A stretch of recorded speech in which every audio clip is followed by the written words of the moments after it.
Coach, just first, how was practice today? Great, spirited. Played live for a pretty healthy portion, more than we probably will in the regular season. With those three guys being out, okay, I wanted to get them all live practice. Guys that played big minutes, we pulled back on a little bit. It was a good practice. Or is Devin, Kevin, and Bradley playing tomorrow? We'll decide tomorrow. Okay. Well, I look at with them sitting, and then obviously this today. Is that something where you're like, what, I'm glad to see them have that juice, knowing even though they got a game tomorrow, that they understand what's at stake here? Yeah, well, that's what I heard when I came here about these guys, and it's been true. Is they love to hoop, and they want to be in there. They want to practice. So for a coach, that's a good dream. Guys that want to practice versus guys that don't. So you gotta be smart with it. That's the only thing. You don't want to overdo it. But I love that those guys want to be in there. We saw Jordan out on the court. Was he able to partake at all today? Yes, he was a full participant. So we're hopeful that if he responds well to today's work, that he could be available tomorrow. As far as Kada goes, he was talking about he feels like his length is the biggest thing he brings to the table defensively. Just what have you seen from him so far on both ends of the floor? Yeah, and he can make plays offensively, in a role player role. His go and catch, his he can punish backside with his catch and shoot threes, and he can crash. So I mean he fits what we want to put around our big three, and he can do it on both ends. Even when someone or a few guys are injured, like in this instance, you're still left with those difficult choices as a coach in terms of who cracks the initial rotation. Guys like Nasir looking outside on the way in. Just how do you mix and match those choices throughout a situation like this where you want to give guys looks? Yeah, very difficult decisions, and what I like to call it good problems for the coach, because there's a lot of guys, all the guys that are here, I believe in, and not all of them are going to be in the rotation. But, if one of them falls out for some reason, has an injury or has to miss some time, I really believe in each guy on our team. So I love our depth. It'll be disappointing for whoever's not ultimately in the rotation to start. But those guys will stay ready, and I promise you over 82-game season, we are going to need every one of them. For Jordan's first season in the NBA, last year's defense was really impressive. What element of it impressed you the most when you watched it back? Size and physicality, I think on that side of the ball. He's got a good floor game offensively, in terms of knowing when to shoot, knowing when to pass and create. But his size defensively is something definitely that we value. Frank, do you have a combination of guys or a group of guys together that you've liked just in these first two games so far? Yeah, I like Book, Brad, and KD. Really like those guys. Yeah, there's some things that I like that I've seen combination-wise that I'm interested in having out there, but I don't want to get into those right now. How have you been able to collaborate with Kevin Young? I know you had mentioned like an offensive coordinator. It's going great. Yeah, he's been wonderful to work with, and he's super smart. And I think you always lean on whether it's a behind-the-bench coach or a lead assistant, it doesn't matter. You always lean on the guy that was on the previous staff because of the corporate knowledge that he has on that group or some of the returning players. So Kevin's been invaluable from that standpoint, and obviously we're building a lot of the environment that's been around Book the last few years. We're intentionally trying not to change that too much, and he's been invaluable there as well. Coach, you've been in and around this league for quite some time. What are your thoughts on how Booker has evolved up to this point? How what? How Booker has evolved. Man, I mean, he came in scoring 70 against the Celtics, pretty early in his career. So, I don't want to say he's just grown as a scorer. He's always kind of had that killer instinct. But, I think leadership, seeing all the different coverages, that you see as an elite player over the years, it just gets you sharper with how to attack them.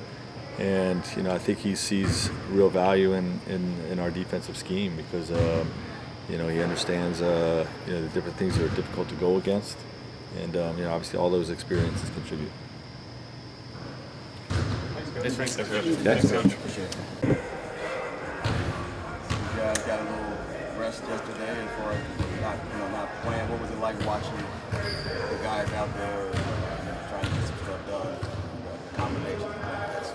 I mean, it was still good basketball. You know, we were still competing at a high level. Um, and guys with some really good stuff that we could take from and build off of. A lot of things we got to correct, but for the most part, we love what we are. I wouldn't want to be a coach because he has a tough job of figuring out these rotations because there's a lot of good versatility on our team. We see you and Devin and Kevin tomorrow. So that's a Coach question? yeah, that's a coach question. But no, but just looking at just really quick in terms of Nurkic and Josh, the two starters that were out there. What'd you see in those two? I mean, we love Nurk aggressiveness. We know biggest things we wanted him to attack Jokic as much as possible, make him feel his presence, make his presence known. And J.O., you know, he's always sometimes you got to try to dial him back, you know, because he's always going to be energetic, riled up, ready to go, locked in. So, you know, you're happy that you have guys like that on your team who are just straight dogs. What's been the biggest adjustment, kind of learning Frank Vogel's defense and what he likes to do on that? I mean, it's not too much different than what we've all seen and grown over the years. I think everybody kind of has the similar concepts. Terminology is a little bit different, so I think just getting the vocab and getting the communication portion down is probably the most critical piece. But you know, for the most part, it's a really good group of guys who are able to, you know, receive information relatively quickly, and we can just apply it versus having to stop practice, break down, and kind of develop the whole situation. So I think he just does a great job of actually just getting his point across, teaching and kind of showing us what he wants, and it's up to us to go out there and kind of get it done. With that, something Josh talked about last night was that he knows what he's supposed to do out there, but sometimes the instinct just isn't there at this point in the season.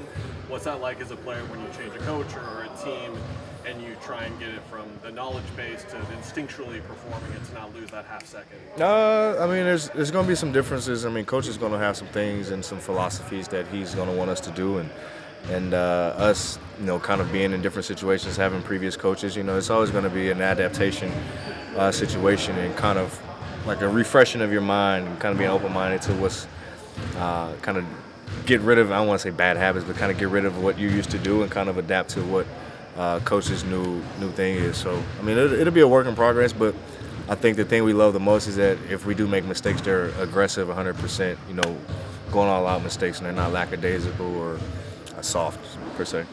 Brandon, when you were in D.C., you were very committed to the community. You had a lot of charities there.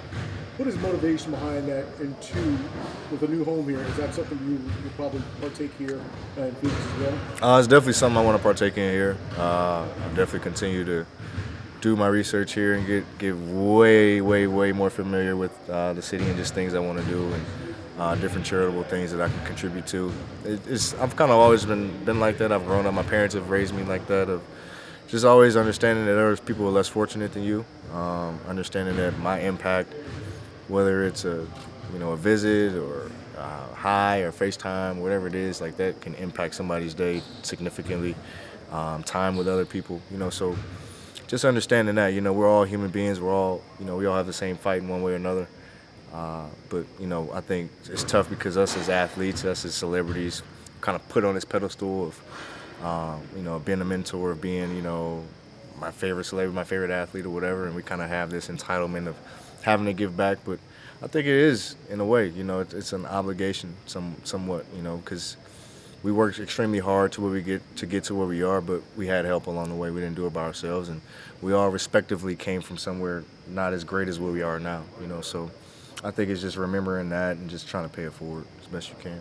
Brett, can you talk about your bond with Katie and Book? How's your guys' relationship growing? What things are you connecting on just early on in building that? I mean, we all just three laid-back guys. You know, we're very competitive. We love the game of basketball. Got a lot of things in common. We love to just hang out, man. It's been a really good bond. I mean, we've all known each other previously before this, but just to be here every day and just to get that experience on the daily it's surreal in some ways, for sure. But I mean, it's an ongoing development for sure. It's been nothing but a smooth transition.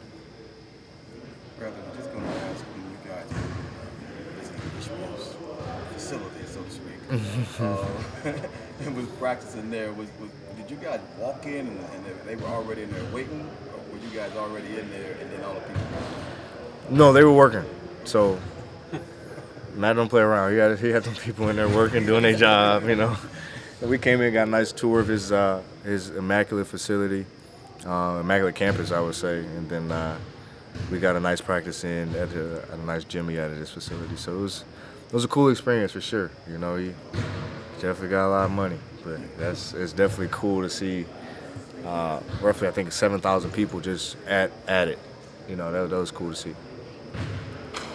What do you think about the guys stepping up in different ball handling roles? I mean, you saw Grayson Allen had 7 assists yesterday. So what does that say about this team having multiple ball handlers? We're unselfish. I think that's number one. You know, I don't think anybody's out to be like, oh, this is my show, this is my thing. Like we play off of each other, and we get energy of seeing other guys succeed and seeing guys, you know, have fun with this game. And so it doesn't surprise me to see that from G. It doesn't surprise me to see it from anybody, you know, because we have that kind of mindset that it's an open ball handling group. You know, it's not just one guy to play the point. It's not just one guy to ball and initiate the offense. Like, we're all capable. We all have to know multiple spots. So it's a good thing. Speaking of knowing multiple spots on the floor and being a ball handler, when you're the ball handler on the pick and roll, what are you looking for from the defense that helps you make your next decision, particularly play at the time? Well, the first thing is if they can always stop me, because we're all scorers first. So the biggest thing is our aggressiveness and our ability to put pressure on the rim and the defender. If he's not going to stop us, we have green lights to score the ball in whatever facet we see fit. And obviously it's just being smart, just understanding, reading defenses. If they want to pack the paint, you understand we have great shooters, and just make the simple play. I think our offense is set up to where the play will be kind of right in front of you to see, you know, who's open, and that's going to be the best shot available for us. What's the feel been like on the court with Book and KD? Natural. Like, it's just playing basketball. You know, it's not anything significantly different. I mean, obviously it's playing with 2 other guys who could score the hell out the ball, but to me it's just playing fun basketball. It's no different than what I've been preparing myself for and wanting. So. How is it for your family to come to the first home game? Just enjoy their time there. My sons didn't like I didn't play, so I dealt with that all night. But they loved it. They loved the energy. I mean, it was a packed arena for a first preseason game, so that was definitely ecstatic to see, like, what we can do, like how the crowd will be on a nightly basis. So my boys loved it, my wife loved it, everybody loved it. It'll be awesome year for them, for sure. Just gotta make sure to play next time. Yeah, I gotta play next time. Thanks, Brad. No problem. And then getting to where you need to get to more offensively, whether it's on the drive or has it gone about as seamless as it could for you so far? Well, yeah, as we're, getting familiar with everyone, every one another's game, we just got to play our game. We know we have a talented team. We strive to try to get better chemistry-wise and try to win every game. And things are working out pretty good. Offensively, what are adjustments or things you feel like you guys just do better or pick up on under this Vogel system? Yeah, there's a lot of things we got to pick up on, and we're still learning his, the stuff that his game planning and all that. We're still learning and grasping all that, but it's going to take a long time. And you got a lot of new guys on the team, so it's going to take some time, but we're going to be good. And so everything's going to happen a lot faster. Is there one particular coverage or one particular thing that's like a staple for him, and you're like, we have to get that down in order for us to really do what we need to do defensively? Well, no, sometimes you got to base a lot of this stuff during the season how well defensively, because we definitely want to be great defensively where we can just come down and really don't have to run a play and kick it to the open man, because we got a lot of good shooters on this team. So, defense is a staple. He has a lot of different coverages, but we're ready for that.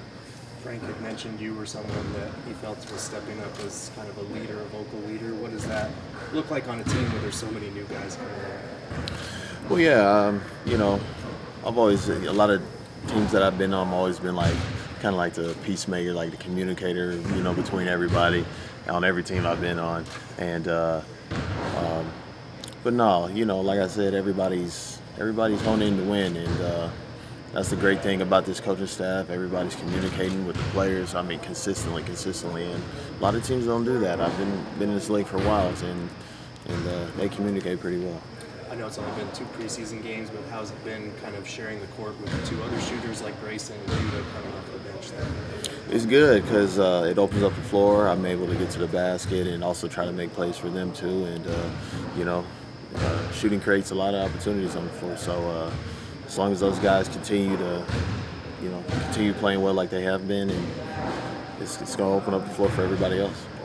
Eric, are there any guys who have stood out to you that are really buying into the scheme and the kind of principles that you guys are putting forth and impressing you? Well, it's hard to tell because we got such a lot of good talent on this team, and the expectations are high. So everybody's here to do well, and I wouldn't say it's no surprise, but we just have a really deep team. Everybody's going to have their sparks and their moments throughout the whole season. When you're attacking the basket with some of those bully ball drives that you had, when did you kind of realize that was something that you could do effectively? Well, I've been doing it my whole career. I've always been able to create my own shot, get to the basket, and shoot threes. Everybody, likes to see me shoot threes because I shoot them from distance, and I take a lot of them. But I've always been able to get to the basket, and I'm going to continue doing it. And so I always take the opportunity at hand. Do you even feel the contact? Because the defender seems to feel the contact. Well, I know I'm strong. I'm stronger than most guards, that's for sure. And but yeah, I love physicality, offensively, defensively, and because when playoff time comes, that's what it's really all about. But that's my game. I like to play physical. To maximize those, when did you really start focusing on footwork in your development? Early on in my career, it's just all about picking your poison on when. It's all about getting wherever you want to, as a guard, getting wherever you want on the court, and then it'll go a long way shooting and just getting to the basket. You've been a productive player off the bench for a long time during your career. What does it take to have that mentality to be able to come off the bench and be aggressive like that when you came to the game? Yeah, it's instant and constant production. You got to come in there and make a spark. You can't waste no time. You can't, when you come off the bench, you can't just have a feel for the game. No, you got to make things happen right away. Whether you come in and knock down a three or get to the basket, you just got to continue being creative and because at the start of the game, you can get into a different kind of flow. It takes a little bit more time. When Book was asked to describe your game, he described it as square base in a reference to just the way you shoot it and how consistent it is. Is there a coach you credit that to early in your career when you were a kid that helped you have those fundamentals? Yeah, my dad always told me to square up to the basket, he taught me that at a young age, and I'm sticking to it, and it's kept me playing for a while. Eric, there's like a dynamic on this team, no real true point guard. How would you say that dynamic is going so far for you, and have you been on a team like this before? Yes, in Houston, when I was in Houston, we didn't, everybody, when James Harden, when we moved him to point guard, everybody was very curious of how, to me in this game today, how fast it is, three-point shooting and all that, and playing downhill. You don't really need a traditional point guard because sometimes your best players and best playmakers are the point guard anyway, regardless of size or whatever. So as long as the right guys have the ball in their hands and make most of the plays, that's all that counts. And that proves to be a positive and a benefit because a lot of these positions are interchangeable. Yeah, definitely interchangeable, and it always helps when you have shooting across the board. And we got a lot of guys that can shoot and get to the basket. When you guys look to see Ishbia at his campus, however you want to call it, what impressed you most? Or what stood out the most? He just told me, I don't know how long ago it was, but I think 5-7 years, he went from having 12 people to 7,000 people. And to have the #1 mortgage company in the world, that's really impressive, pretty impressive. And, he's a young guy too, so it's very impressive for him to be where he's at. Did you a couple of guys were talking about the covered bridge, that it's like... Yeah, it's longest bridge longest bridge in America or something. I don't know, but it really is a long bridge. That's no doubt, and longer than any bridge you go through at an airport or whatever. But no, he has an impressive thing going on, and he's real about having chemistry within this team and what he has going on in Detroit. It's impressive. Thanks, No problem.